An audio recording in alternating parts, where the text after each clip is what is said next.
This little light of mine, I'm gonna let it shine.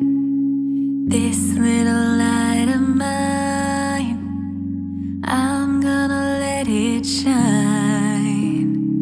This little light of mine, I'm gonna let it shine. Hi, we are on with our story about Lot. So, yeah, welcome back to the circle where Christ is lifted and hearts are renewed. My name is Elizabeth Moramichira, and I'll be taking you through some of these stories in my social media platforms. So, a time came when Sodom was to be destroyed. Lot was instructed to leave his family, his son-in-laws, and his daughters. But when he tried to convince his son-in-law and the daughters who were married to them, they laughed at him, they mocked him. They did not, just like the story of Noah, they did not accept the call to come out of the city. They mocked him, they told him he was an old man, and they thought it was a joke. Because he was a father, and it's so painful, I believe, to lose a child. So he persuaded them to leave the city. He tried to tell them in every way possible, but again, he was just wasting his time. So still, Lot's family was unwilling to give up the city and go with him. So, and also Lot was not willing to give up his family. So he wasted time trying to convince them out of the city. But because God is merciful, he sent angels who literally had to drag Lot and his household out of Sodom. The message was very clear. Do not look back as they go out of the city. I am trying to think why they were being told not to look back. Probably, I don't know, but we'll learn in time. So shortly after they left the city, of course, the city was consumed with fire.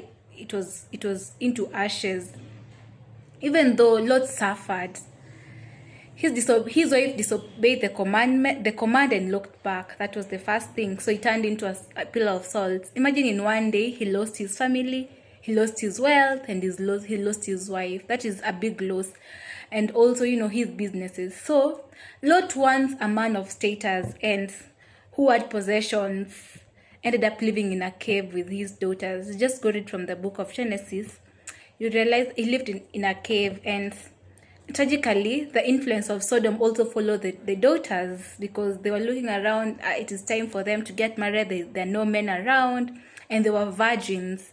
So because of, I believe, the influence from Sodom, they chose to make their father drunk so that they could sleep with him. Oh God. Hey, believing that there's no other way to preserve the family line. So I'm trying to imagine that must be very terrible. Yeah. So the seed of corruption that was planted in Sodom for the kids sprouted in the hearts of the daughters, and they slept with their dad. So as you can see, indeed, we realize that indeed Lot suffered a lot, and these are the consequences of his choice that he made earlier. And we'll learn as times goes by that sometimes God forgives us, but those wounds still remain with us. Those ugly scars still remain. The wounds can heal, but the scars will still remain. Yeah, so the big question I want to ask us today, even as we are going on learning about Lot, and this is Lot, and he's called righteous in the Bible.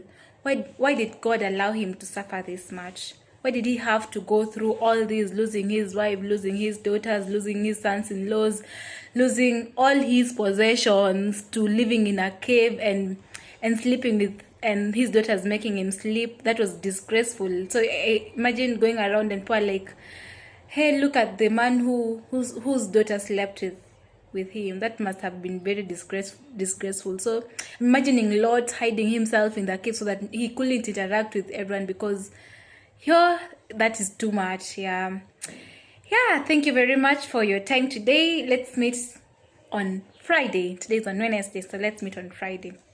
Ciao. Thank you.